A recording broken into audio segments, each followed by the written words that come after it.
Syukran.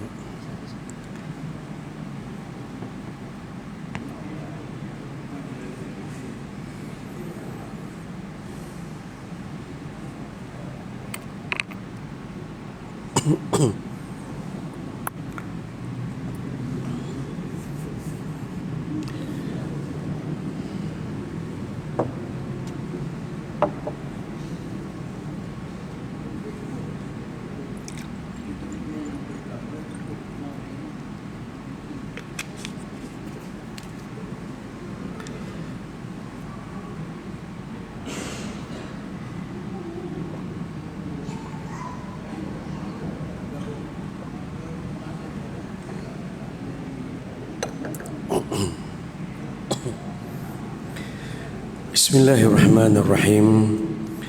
Assalamualaikum warahmatullahi wabarakatuh. Al-Fadil Imam, seluruh jawatan kuasa masjid, muslimin muslimat, ibu-ibu, bapa-bapa yang dirahmati Allah sekalian, mari sama-sama kita mulakan perkongsian ringkas kita antara Maghrib dan Isya pada hari ini dengan Ummul Kitab Al-Fatihah.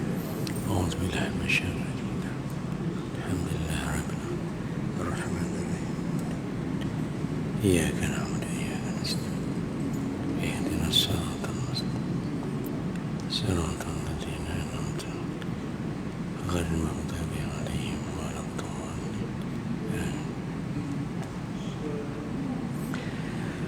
إن الحمد لله نحمده ونستعينه ونستهديه ونستغفره ونتوب إليه ونتوكل عليه ونعوذ بالله من شرور أنفسنا ومن سيئات أعمالنا من يهده الله فلا مضل له ومن يضلل فلا هادي له أشهد أن لا إله إلا الله وحده لا شريك له وأشهد أن محمدا عبده ورسوله اللهم صل وسلم على سيدنا محمد وعلى آله وأصحابه ومن سار على دعوته بإحسان إلى يوم الدين أما بعد.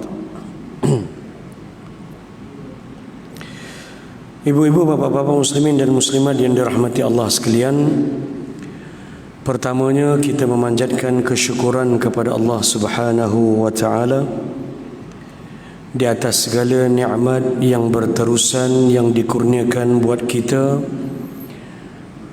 buat ahli keluarga kita yang kita sayangi, dan juga kepada seluruh muslimin dan muslimat dalam kekurangan dan kepincangan amal ibadah serta kekurangan dari sudut akhlak serta tata cara kita dalam kehidupan.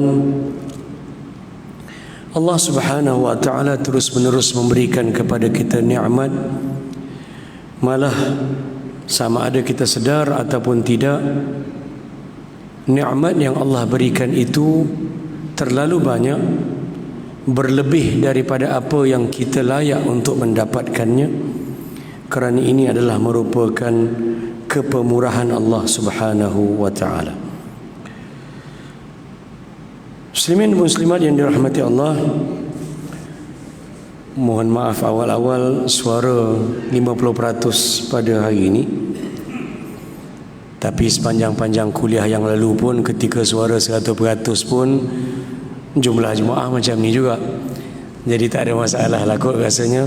Mudah-mudahan sampai apa yang kita nak kongsikan dalam sesi kuliah maghrib kita berkaitan tajuk kita, iaitu tata cara tarbiyah pendidikan anak-anak menurut Al-Quranul Karim.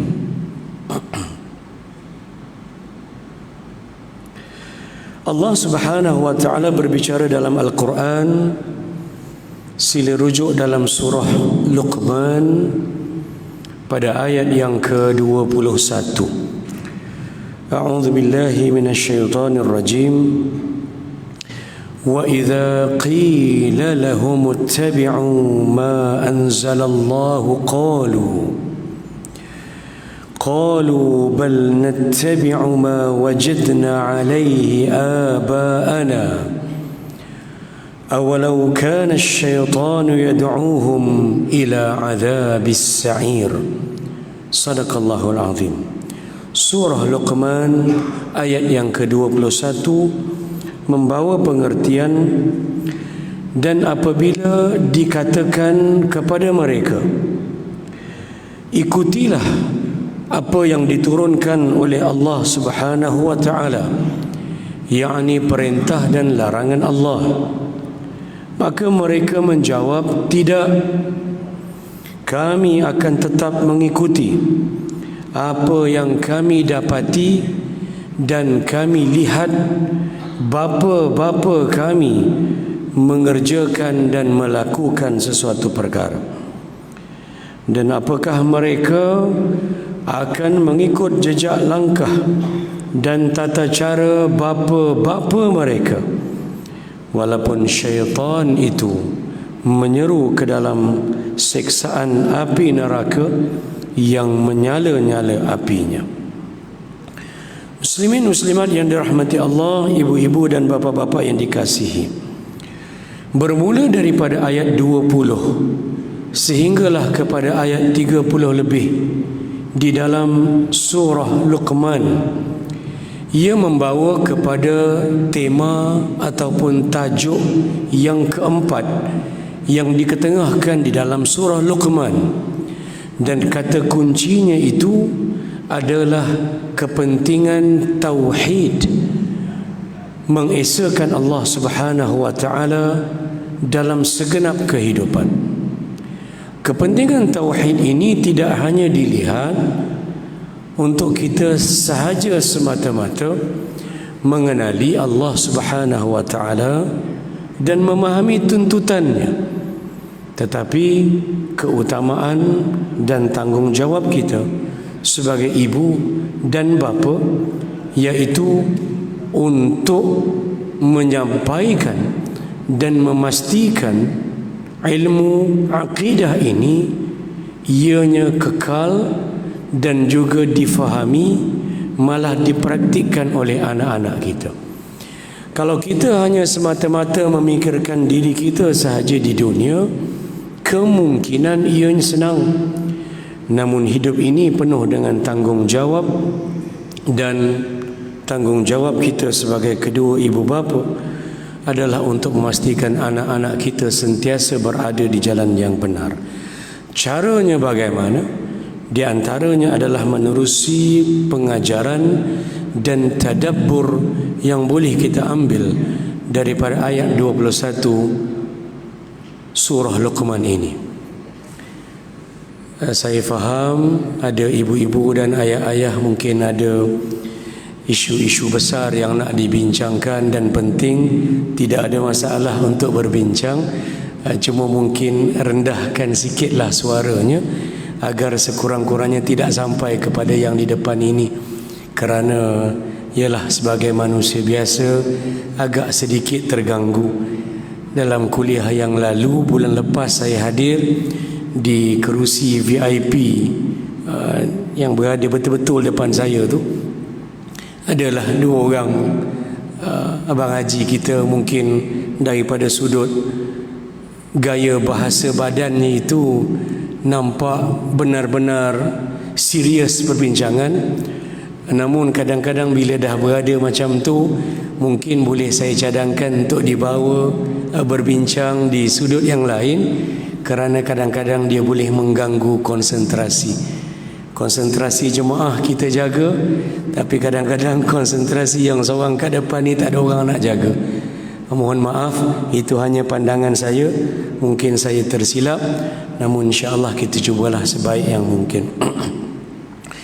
Ada 7 perkara secara tadabbur ringkas yang boleh kita ambil daripada pengajaran daripada ayat 21 surah Luqman ini.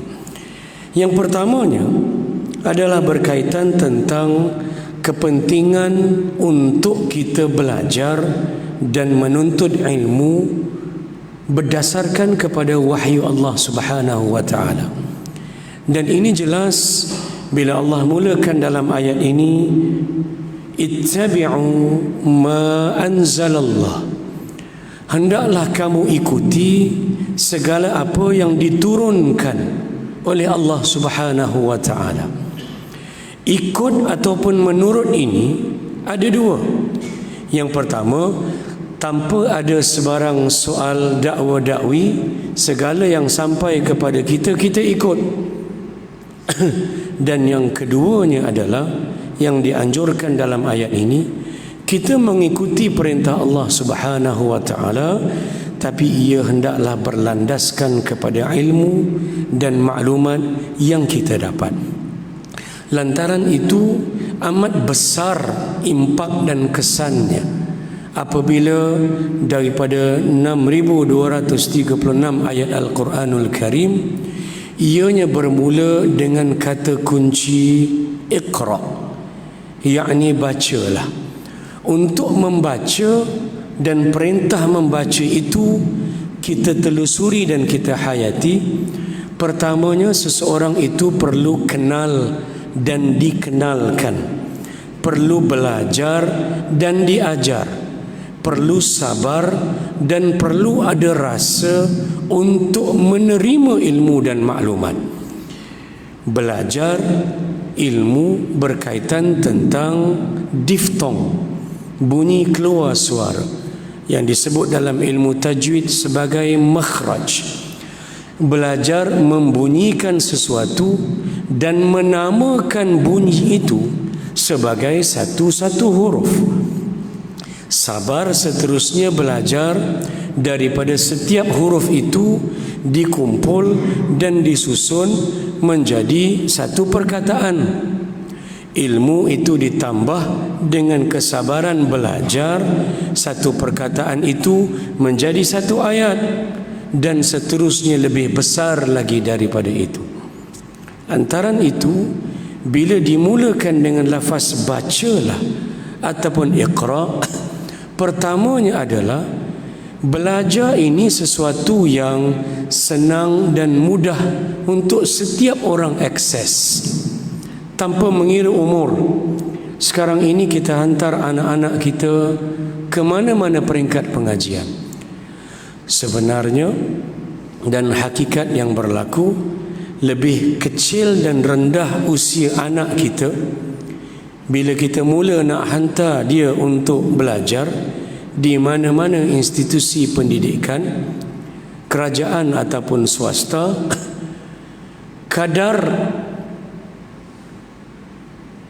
dan peruntukan kewangan yang kita kena peruntukkan dia lebih besar. Lagi kecil dan rendah umur anak itu, sebenarnya pendidikan itu lebih mahal. Bukan kerana mahalnya nak mengajar A, B, C, alif, bata, tetapi sistem pendidikan turut meraih kira ilmu, masa, kesudian, keikhlasan orang yang mengajar itu. Kita sendiri pun tak sabar nak mengajar anak kita mengaji, kita hantar kepada orang lain untuk mengajarkan. Antaran itu, kalau saya tengok anak saya yang kecil, saya hantar ke play school. Play school ni kalau istilah terjemahan bahasa pasarnya, sekolah main-main sajalah. Bukan sekolah betul-betul yang berorientasikan peperiksaan ataupun ada akreditasi. Usia 2-3 tahun kita dah hantar anak kita ke sekolah sedemikian agar psikomotor mereka itu boleh dijana dan juga mendapat maklumat serta deria kognitif mereka ini dapat bergerak bersama dengan ilmu akli mereka. Cuba lihat yuran yang dikenakan, beratus jumlahnya, lebih mahal daripada yang kadang-kadang yang kita belajar ataupun di peringkat kita. Kesemuanya ini menunjukkan betapa bernilainya sesuatu yang dipanggil ilmu, walaupun ia mungkin nampak sedikit atau dipandang sebelah mata oleh orang. Tetapi ilmu ini nak zaman sekarang ini semua orang boleh mendabik dada menyatakan dia pakar, dia pandai, dia berpengalaman berpuluh tahun dalam satu-satu bidang ilmu. Tetapi nak menjadikan ilmu yang kita belajar itu bertepatan dan sejajar serta teli dengan apa yang diperintahkan oleh Allah Subhanahu wa taala, maka ini satu level yang lain daripada itu. Lantaran ini, ayat ini dimulakan dengan lafaz ittabi'u ma anzalallah. Dalam kamu nak memahami ilmu tauhid benar-benar, wahai anak, kita bagi tahu pada anak kita untuk dia memahami siapakah yang berkuasa di dunia dan di hari akhirat, yang mengurus dan mentadbir yang kita nampak dan kita tidak nampak, iaitu Allah Subhanahu wa taala. Ikut itu mestilah dengan ilmu dan mengenali Allah Subhanahu wa taala itu siapa. Dan kita diajar oleh baginda Rasulullah sallallahu alaihi wasallam untuk mengenali Allah Subhanahu wa taala dan juga perintah-perintah Allah. Maka Al-Quranul Karim dan sunnah baginda sallallahu alaihi wasallam adalah merupakan jalan yang terbaik. Kita tidak tahu semua. Surah Luqman ini berpaksikan tentang kelebihan seorang bapa, seorang ayah, manusia biasa bernama Luqman yang Allah berikan hikmah. Allah berikan kepadanya wisdom. Dia nampak apa yang dia katakan itu, setiap sesuatu yang disebut kepada anaknya itu, sama ada ianya perintah ataupun dianya wasiat, dia mempunyai berlapis ilmu dan maklumat yang boleh diambil. Itu dipanggil sebagai wisdom ataupun hikmah di dalam mengajar. Namun kita sebagai bapa yang biasa-biasa ini, kita tidak punya hikmah setinggi Luqman. Namun kerana adanya pegangan ikatan kita dengan Allah Subhanahu wa taala, maka niat kita itu satu. Kita nak tinggalkan yang terbaik kepada anak-anak kita, agar bila kita sudah tidak ada lagi di hadapan mereka, mereka masih lagi boleh terus kekal mentaati Allah Subhanahu wa taala. Muslimin muslimat, ibu-ibu dan bapa-bapa yang dirahmati Allah sekalian, seterusnya yang kedua dalam ayat ini yang boleh kita ambil sisi pengajaran adalah berkaitan tentang kedudukan sesuatu amalan kalau sekiranya ia hanya sekadar tradisi dan ikutan, dan disebutkan sebagai taklid. Ayat 21 surah Luqman ini, Allah Subhanahu wa taala merakamkan jawapan orang-orang yang tidak mahu mengikut perintah Allah.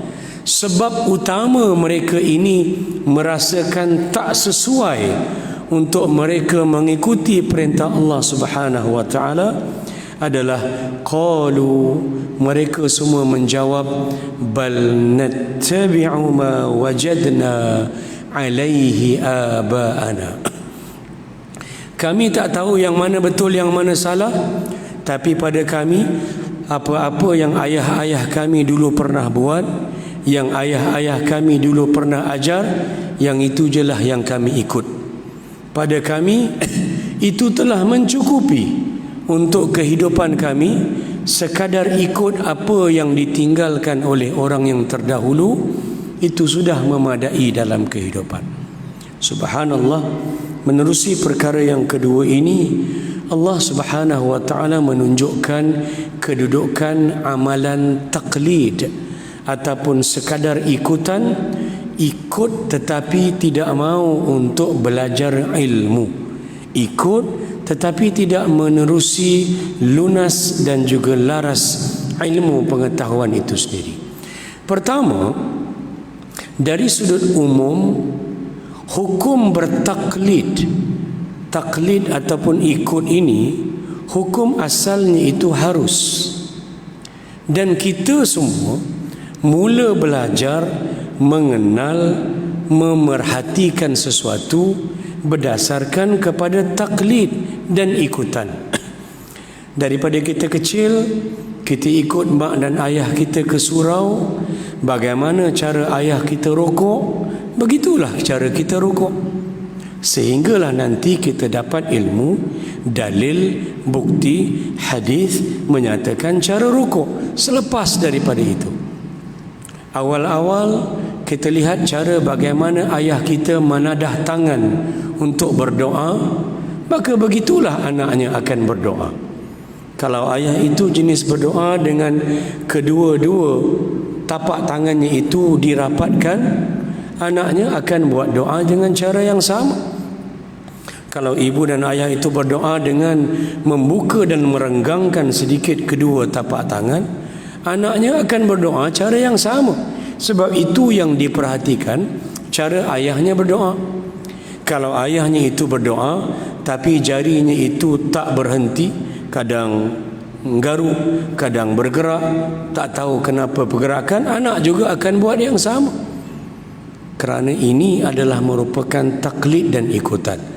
Cara ibu dan ayah sujud, cara ibu dan ayah duduk di antara dua sujud, cara ibu dan ayah memilih untuk tahiyat akhir, sama ada duduk secara tahiyat awal ataupun duduk secara jalsah tawarruk, anak-anak akan ikut. Kerana ini adalah merupakan ikutan. Apa yang dilakukan oleh guru, maka itu yang dilakukan oleh anak muridnya. Taklid sebegini di peringkat awal pengajian, silakan, ianya dibenarkan. Kerana tanpa melihat dan memerhati, maka seseorang itu tidak akan belajar. Baginda Rasulullah sallallahu alaihi wasallam juga menyatakan dalam potongan hadis sahih yang sangat praktikal tentang belajar solat. Nabi menyatakan sallallahu alaihi wasallam, sallu kama raaitumuni usalli. Hendaklah kamu semua solat seperti mana kamu lihat, kamu tengok aku solat. Ibu dan ayah bila solat mungkin kena kurangkan solat kalau di rumah. Solat dalam bilik, tutup lampu, tutup pintu. Kerana anak-anak tidak dapat melihat, solat itu bukan sahaja caranya, tetapi syiar, lambang solat itu diadakan di rumah. Kalau ibu dan ayah tutup televisyen mungkin dan hamparkan sejadah di ruang tamu, kerana ruang tamu itu bukan hanya untuk tetamu. Kita banyak berhabis untuk hias ruang tamu kita, ia juga untuk kita. Hamparkan di situ, maka anak-anak boleh melihat, isteri boleh melihat. Yang baik diikuti, kod-kod kalau ada tersilap, kita manusia biasa, ia boleh untuk disantuni dan diperbaiki. Kerana solat itu sifatnya untuk ditunjuk dan juga dilihat. Tunjuk dan menunjuk-nunjuk adalah dua perkara yang berbeza. Ia semuanya bergantung kepada niat. Belum tentu seorang itu solat seorang-seorang niatnya itu selesai ataupun sempurna. Tidak pula dianggap orang yang sembahyang depan orang lain, semua orang melihat, kita katakan bahawa niatnya itu bercelaru ataupun tidak tamam, tidak sempurna. Kerana semuanya itu adalah merupakan faktor hati. Lantaran itu, jawapan yang paling buruk dalam soal akidah adalah tidak mahu menerima kebenaran hanya semata-mata kerana berpegang dengan apa yang dah biasa, ataupun mengikut dan bertaklid tentang perkara yang biasa dilihat. Sekiranya kita dihamparkan dan dikongsikan dengan bukti dan dalil yang jelas, dan ianya berbeza dengan apa yang kita amalkan sebelum ini hanya kerana kebiasaan, maka jawapannya ikutlah seperti mana apa yang telah pun dinyatakan dan dibuktikan menerusi Al-Quran dan ajaran baginda Rasulullah sallallahu alaihi wasallam. Kita juga kena pesan yang sama kepada anak-anak kita. Ayah bagi tahu begini, ibu dan emak pesan macam ni. Tapi kalau sekiranya ada kesilapan, tersilap, berbeza apa yang kamu belajar tentang agama daripada yang mak dan ayah bagi tahu ni, betulkan mak dan ayah. Kita sebagai ibu dan ayah kena berlapang dada. Tidak bermakna kita makan garam lebih lama daripada mereka. Kita tidak boleh ego, kita tidak boleh sombong sekiranya orang menegur kesilapan kita. Kita perlu menerima kerana kebenaran itu adalah merupakan perkara yang lebih besar daripada amalan kebiasaan, tradisi dan ikutan semata-mata.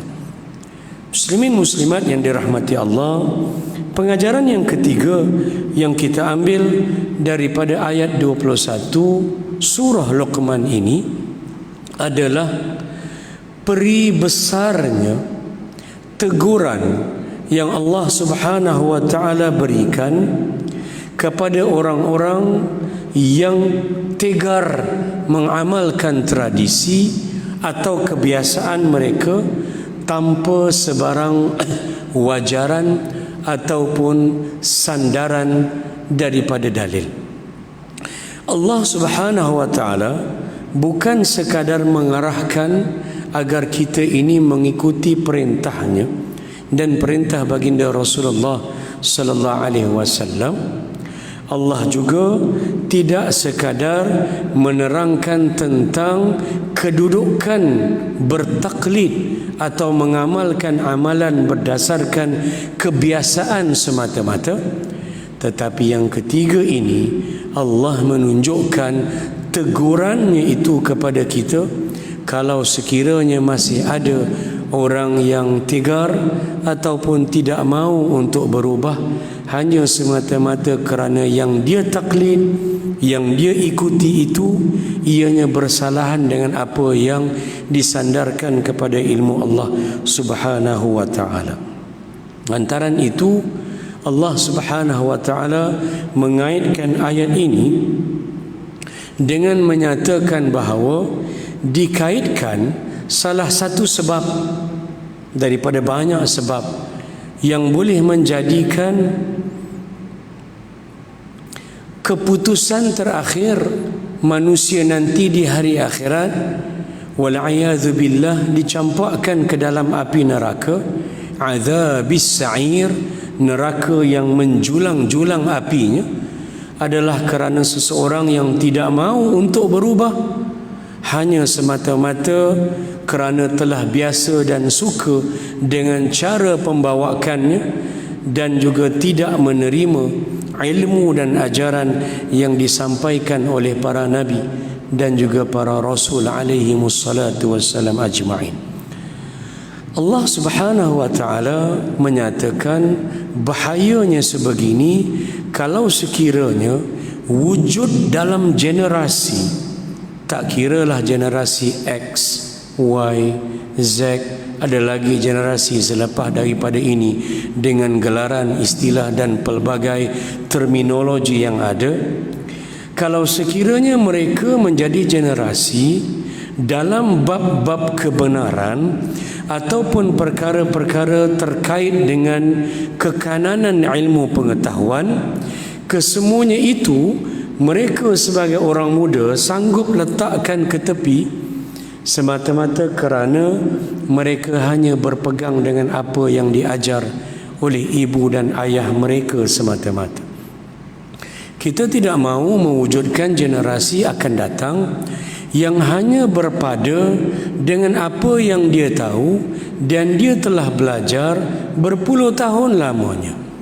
Pergilah ke mana-mana ketika makan-makan tengah hari, waktu lunch break pejabat, ketika berada di pusat-pusat rekreasi ataupun berada di mana sahaja, dalam soal agama bukan sedikit kita jumpa bila seseorang itu diajukan, bukan minta jawapan pun, hanya mohon pandangan tentang satu-satu isu yang ada kaitan, sama ada keseluruhannya ataupun sebahagiannya, berkaitan tentang agama. Bukan sedikit kita jumpa orang jawab, contohnya beginilah, pada akulah, zaman aku SPM dulu, aku ingat ustazah aku pernah kata begini. Orang tanya tentang suatu isu yang bersifat current, semasa, yang ada kaitan dengan agama. Jawapan kita, the best that we can produce or put on the table, adalah ilmu yang kita dapat di peringkat sekolah. With all respects tentang ilmu kita yang hebat yang kita dapat zaman alam persekolahan, sedang SPM kita itu telah mungkin dah 20 tahun kita tinggalkan. Sijil SPM kita itu usianya dah lebih daripada 30 tahun. Dalam bab-bab yang lain, kita amat mempunyai kekananan. Jangan sentuh tentang sukan, jangan saja dicuit tentang isu hiburan ataupun ekonomi atau apa saja. Maka kita mempunyai maklumat, kita bersifat semasa, kita menjadi orang yang waqi'i, kita follow dan kita ikuti ilmu-ilmu berkaitan bidang berkenaan. Tetapi bila sampai tentang ilmu agama, seakan selepas daripada tingkatan 5, sampailah kita dah berkerjaya dan berkarya 15 tahun, 20 tahun, 30 tahun, tidak ada sesuatu yang dipanggil sebagai dinamik atau anjakan atau penambahan ataupun nilai tambah dalam ilmu berkaitan agama. The best yang kita ada adalah ilmu yang kita dapat dahulu, yang mungkin telah pun berusia 20 dan 30 tahun. Kita tidak bersifat adil untuk menjadi orang yang sifatnya semasa, sedangkan subhanallah, ilmu berkaitan agama kalau nak dibandingkan dengan 30 tahun dulu, cara, saluran, media, platform yang disediakan sekarang ini, hingga kan kita boleh katakan dengan pelbagai gadget yang ada dan kemudahan yang ada, tidak ada ruang untuk mana-mana umat Islam, walau dia mempunyai dan mengungguli bidang dan karier dalam apa bidang sekalipun selain agama, seakan sudah tidak ada alasan bagi orang Islam untuk menyatakan yang aku langsung tak tahu pasal ni. Setidak-tidaknya dia sekurang-kurangnya perlu untuk mempunyai ilmu dan tidak sekadar berdasarkan kepada taklid semata-mata ataupun ikutan-ikutan yang terdahulu. Yang keempat, ada sedikit masa sebelum kita masuk Isya, lebih kurang 5-6 minit. Ayat ini mengajarkan kepada kita satu pengajaran berkaitan tentang faktor besarnya pengaruh orang-orang yang terdahulu. Kalaulah tidak ada ataupun tidak dibawa ilmu di dalam membicarakan sesuatu perkara,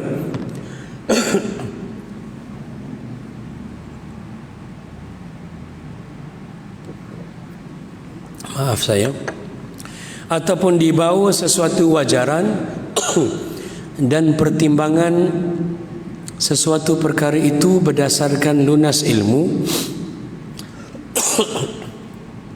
maka orang hanya akan menjadi golongan dan juga generasi yang sifatnya stereotype. Mereka akan jadi complacent. Mereka akan menidakkan dan menolak sebarang pandangan baru dengan menyatakan, dulu kita dah pernah buat macam ni, tak jadi pun. 15 tahun dahulu semasa aku pegang jawatan ni, dah cuba usahakan, tak jalan. 30 tahun dulu dah pernah ada orang buat, tak boleh juga. Maka akan sentiasa wujud golongan-golongan yang sebegini, kerana faktor orang-orang yang terdahulu sentiasa mengaburi, menjadikan orang-orang sekarang sukar untuk bergerak dan berdiri di atas kaki sendiri, dan ilmu yang benar untuk melakukan apa juga penambahbaikan di dalam kehidupan.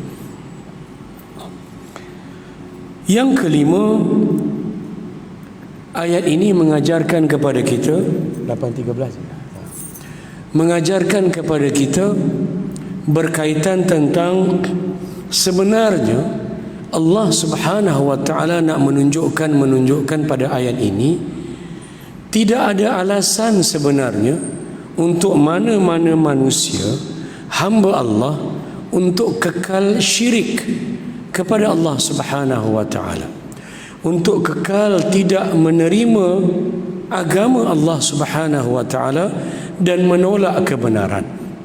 Kerana ruang untuk menjadikan seseorang itu memahami, malah mengakuri kebesaran Allah Subhanahu wa taala, ia ada di mana-mana dan caranya itu terlalu mudah.